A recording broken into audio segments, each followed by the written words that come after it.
An Asian man is daring black people to go ahead and boycott Asian businesses. Black community says, let's boycott Asian businesses. Please do. We'll get Asian people in our neighborhoods. We're in white neighborhoods. We have our own Chinatown. We have our own Koreatown.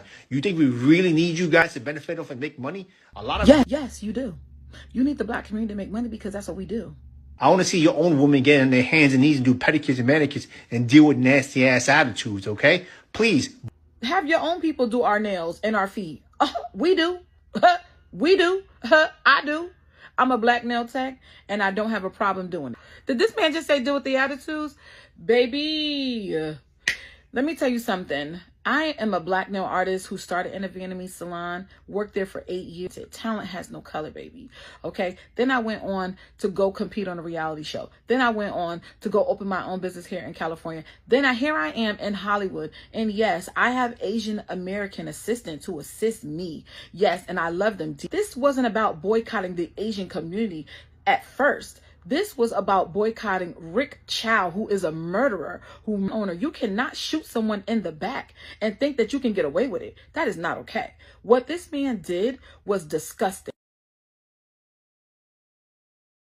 He's not saying, I'm sorry for the black mother who lost her black son, 14 years old.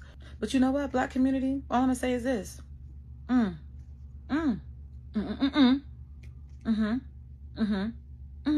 Got it? Yep. Period. So this Asian guy goes off on black people and actually challenges black people, you know, to actually, you know, go out and go ahead and do a boycott. But check this out, right? So that Asian man put out a challenge to black people to go ahead and boycott Asian businesses. He asked us to go out our way to go ahead and boycott Asian businesses. And it's really not a problem. You see, the thing is, a lot of these Asians is getting on this app talking about how much they don't need us and how much they don't need our money. So why are you so much in our hoods then? Why are you everywhere but your own neighborhoods, right? Why don't you go ahead, you know, and pack up your little, you know, nail salons, your little restaurants and all that and everything that you got going on? Why don't you go ahead and pack up all your businesses and get up out of our hood? See, the fact of the matter is that you guys need us. We don't need y'all. You guys need us. We don't need y'all. You ain't never seen a Jamaican restaurant, Haitian restaurant, Black American soul food restaurant in Little China or any Asian community. You guys don't support anything that we do. You guys don't support none of our businesses. I ain't never seen Asians walk into a black establishment to actually purchase anything, to actually pay for anything. Actually walk into a black establishment and actually spend money with black people. I ain't never seen Asian people do it. So how you gonna sit here and act like, oh, we don't need you.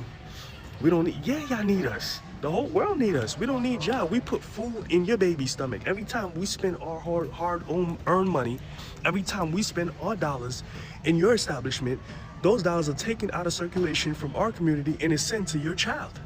We put food in your children's mouth. You guys don't put food in our children's mouth. We feed your children. You need us. We don't need y'all.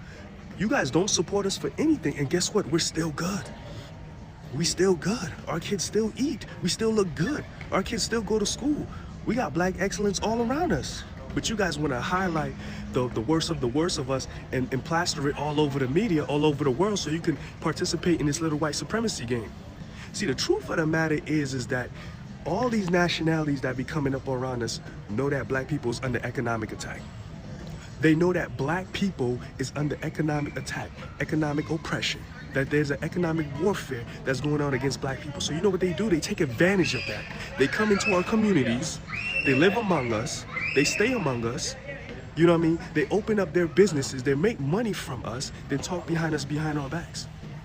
Talk behind us, behind our backs. They participate in our oppression with white supremacy, but try to stay quiet and act like they not. Come on. Y'all need us. We don't break bread. Y'all don't break bread with us. We break bread with y'all, and we still good. We feed y'all children. When a sister goes get her nails done in an Asian restaurant, she's literally putting a spoon in your baby's mouth back in Asia. Let's be real. Y'all don't break bread with us. Whatever we say is hot. We make the culture here, and we the ones who's buying. We have the buying power. We the ones who said, hey, Mercedes-Benz is hot. Benz is hot because we said it's hot. Jordan is hot. We said it's hot. Nike's hot because we said it's hot. It ain't y'all. Nobody ain't following y'all. Y'all following us. And it's not just the Asians, I'm not talking about all the Asians, but a lot of them. But it's not just them, it's all these other nationalities, the Arabs, the Indians, all these people. You go into a black mall, right? All these Arabs are in there, all these Indians are in there selling jewelry. I want to challenge y'all. Go around, you know what I'm saying, where they selling jewelry at, and ask them, yo, who's your supplier? I went to a mall, I went to like 5, 6, 7 jewelers. Who's your supplier? Who's your supplier? Who supplies you with jewelry? I asked one jeweler, his eyes was like, couldn't believe it. Because they only come here to sell to us. They ain't trying to collaborate, they ain't trying to do business with us, and they trying to gatekeep whatever they got going on to keep us out. But they'll take your money, then turn around and talk shit about you. Turn around and come on the internet and say that we're begging for scraps and for reparations because they scared. Because they scared. Because they know that the day that comes, when we get paid, when we get our money, when we get paid, we ain't gonna need nothing. We ain't gonna need nobody for nothing, especially them. They're leeches. Come in our neighborhoods, take our money, exploit the racist system that is pointing against us, then act like they not, oh, we don't participate in racism, but in your household talking mad smack about us.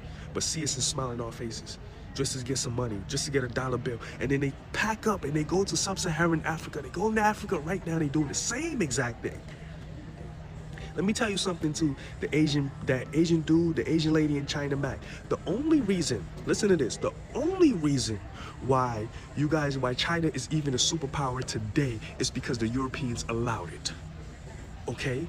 Because all of the raw material that is pulled out of Africa is sent to China for processing and manufacturing. That was done deliberately just to keep manufacturing out of Africa. Because they didn't want Africa to become what China is. Africa could become what China is in about 5 to 10 years if they can get into the manufacturing game. But they purposely make sure all the raw material. Come on, man, I know this. And they mad right now. You know why they mad? Because we waking up. We waking up. We waking up. That's why they upset. Black love is coming back. Black pride is coming back. We a monster to deal with. And when we fully wake back up, trust me, a lot of people's gonna stop. I have seen more Asian Americans being upset at the fact that Black Americans are threatening to boycott Asian businesses than I have seen Asian Americans speaking out against the murder of Cyrus Carmick Belton. I agree. A lot of people like myself talked about the boycott instead of what actually happened. I would like to apologize for that because that came from a place of hurt. Instead of just believing TikTok news, I did do my own research and watch the whole court proceedings. I did, in fact, take notes. So here are the facts that people don't talk about because they want you to believe one side of the story. Cyrus Carmick Belton was carrying a loaded semi-automatic pistol illegally. He was also posting about owning this pistol. Andy, Rick Chow's son, claimed to see the pistol when Cyrus was in the store with his bag. He also stated that Cyrus looked really suspicious, shoving water bottles in his bag before taking them out. Along with that, a lot of the witness statements can't be proven to be true because they changed their statement from when they were talking to the police from when they were under oath in court. One witness claimed that she didn't see anything that happened until she was under oath, and she gave specific details that she did not see because she claimed to not have seen them when questioned by the police. In his closing statement, Sean Kent, Rick Chow's lawyer, claimed that Andy chased Cyrus down 130 yards. Cyrus fell to the ground and his gun fell out of his pocket. Rick Chow saw Cyrus scrambling to get up, and he believed that Cyrus was gonna pick up the gun and point it at Andy. Since there was no cameras around, Andy was the only eyewitness there. So yes, there is the argument for self-defense because Rick Chow did believe that Cyrus was going to pick up the gun and shoot his son. These are all the reasons to why Rick Chow was found innocent in this murder, because he didn't conspire to murder Cyrus. He didn't pre-plan this. This was not a predisposition plan. He didn't plan to have Cyrus walk into the store and was like, I'm gonna shoot him. Honestly, everything is still up to interpretation. Murder in South Carolina means that you have the intent to kill, and he did not have the intent to kill. Sean Kent was able to prove that. Also, Sean Kent was a really good lawyer, all things considered. The way he spoke was extremely well, and I did listen to his closing argument, which I feel like it really is persuasive. You can make your own decision if you think Rick Chow is innocent or not. In my opinion, I don't think I can make that decision on whether he was innocent or not. I don't think that anyone that killed anyone would ever be innocent. And my heart does go out to Cyrus and his family, because no one should ever have to go through that.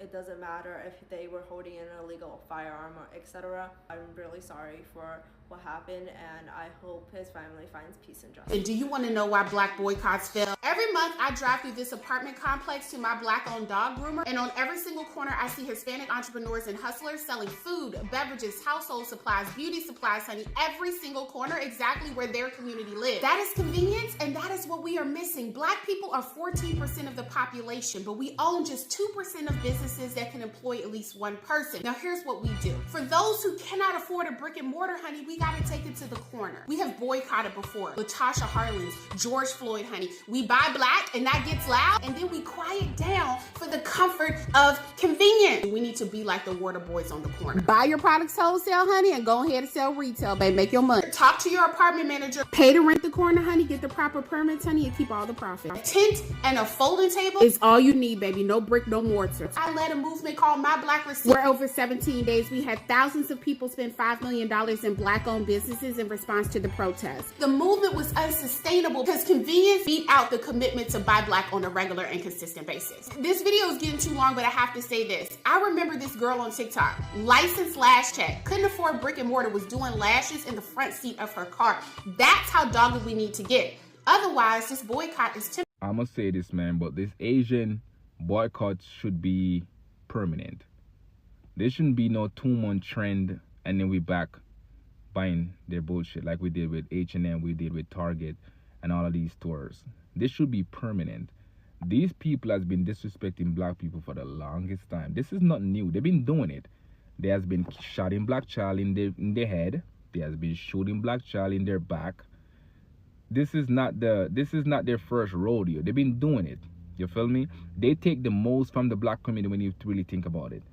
Most of the stores is set up in the black community. Most of the store, all over the fucking world, if you really think about it. In Africa, they're there. In Jamaica, they're there. They're everywhere. Leeching, acting as if they're doing black people some type of service by selling plastic rice, selling clothes that will fucking burn you, that will fucking get you sick, give you cancer, selling hair product that will give you cancer. So they do sell black people the bottom of the barrel when it comes to product. They don't sell black people the good shit. They sell black people the fucked up shit. And they purposely sabotage black businesses. They make sure to sell black businesses the stuff at a higher price. So whenever black people try to sell it back to other black people, they can't afford it. So they end up have to come back to the Chinaman to buy it, because they do it on purpose. They've been doing this shit, man. So this boycott should be permanent. This shouldn't be no temporary fix. This should be a permanent fix. This also going to highlight more black businesses. One, this will help black people health even more, because they be selling plastic rice. That ain't good for your health. They be selling fucking jankro, pigeon, disguised as chicken. They be selling fucking all kind of bullshit disguised as food. So black people should take this as a lesson and take this as a blessing in disguise, man. Use this opportunity to uplift, promote black businesses, and move better from here. You know, there was always something unsettling, going into a black beauty supply store, looking for a lock cap, which I wear in a lot of my videos, and seeing an Asian guy behind the counter just hounding me the whole time, right? Like just like eyeing me like a hawk, making sure I don't steal anything or something. And disclaimer, this is not all Asian people. Like, I hate that I have to do disclaimers in every video, but unfortunately people just, they're going to be like, what, you think all Asians are like that? Relax yourself, bro. But there was something odd about going to what is supposed to be a black space and seeing like a non-black person monitoring. Like I'm just like, what? And not every interaction we had was negative, right? Sometimes it was positive, but there were times when you could tell that this person was like actively uncomfortable being there, which I found weird. It's like, why do you have a business in a black neighborhood if you're uncomfortable around black people? Why have a business where a lot of your clientele are black people if you're uncomfortable with black people, right? That's something I never understood growing up. And I understand a bit of the history of why this came to be, but it's like, at some point, why did you not just go and get like an Asian beauty supply store and get your own clientele if you're this uncomfortable around black people, right? If you're worried about black people stealing, it's like, why continue to do this? That's the part that didn't make sense to me. So when people are saying boycott Asian businesses, it has nothing to do with hate for Asian people. It's just, well, why would I want to go shop somewhere where the owner is uncomfortable with me being there? It's like,